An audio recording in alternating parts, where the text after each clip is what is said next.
Sora, c'est à nous, viens vite. Je suis là, Piomon. Bonjour à tous et bienvenue sur notre première rubrique sentimentale. Mais attends un peu, Piomon. Qui lui a donné ce nom à cette rubrique? C'est moi, Sora. Tu ne trouves pas ça joli? Si, bien sûr. Mais je pensais qu'on devait parler des rencontres entre nous, les humains et vous, les Digimon. Ce n'est pas ça? Si, c'est bien ça, Sora. Et nous devons aborder l'aspect relationnel de ces rencontres. Sommes-nous pareils ou différents? Ah oui, je vois. Eh bien, on peut dire que toi et moi sommes un peu différentes, j'imagine, n'est-ce pas? Parce que j'ai des plumes et toi non?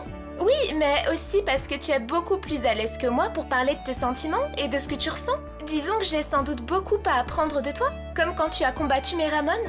Oh, c'est génial, Sora. Je suis tellement contente d'avoir des choses à t'apprendre. Faisons le point plutôt sur les autres. Par exemple, Taichi et Agumon. On sent que ces deux-là étaient destinés à se rencontrer. C'est vrai, ils sont tous les deux très gourmands et ne réfléchissent pas toujours avant d'agir. Ça s'appelle de l'impulsivité.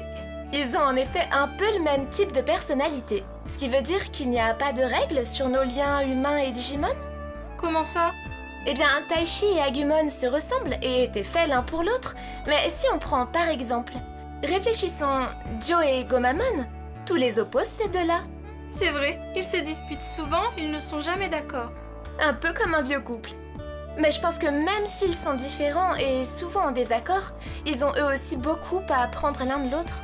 Gomamon pourrait le détendre, par exemple. Et Dio pourrait aussi aider Gomamon à se comporter un peu plus sérieusement parfois. C'est ça, tu as tout compris.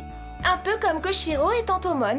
Koshiro est un garçon tellement enfermé dans sa bulle et sur son ordinateur que parfois, j'ai l'impression qu'il oublie qu'on existe. Tantomon, lui, a tellement de choses à dire, il a de grandes connaissances, mais je crois qu'il ne sait pas non plus comment fonctionne une relation humain et Digimon. Aucun de nous ne le sait vraiment. Mais si on regarde Takeru et Patamon, ça ne semble pas si compliqué que ça. Peut-être parce qu'ils sont tous les deux très jeunes. Ils ont l'air très complices, un peu comme nous, Sora, parce que tu m'aimes, Sora, pas vrai? Oui, bien sûr.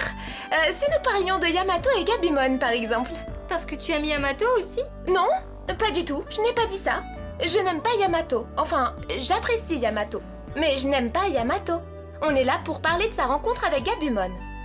C'est difficile d'en dire quelque chose. Ils sont tous les deux très réservés et très discrets. Tout l'inverse de Mimi et Palmon. C'est vrai que Mimi est une jeune fille assez exubérante. Disons qu'elle n'a pas peur de montrer ses émotions et de dire ce qu'elle pense.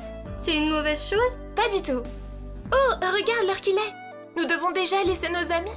Eh bien, c'était tout pour aujourd'hui. Ici sera Takenouchi et Piomon. À très bientôt les amis.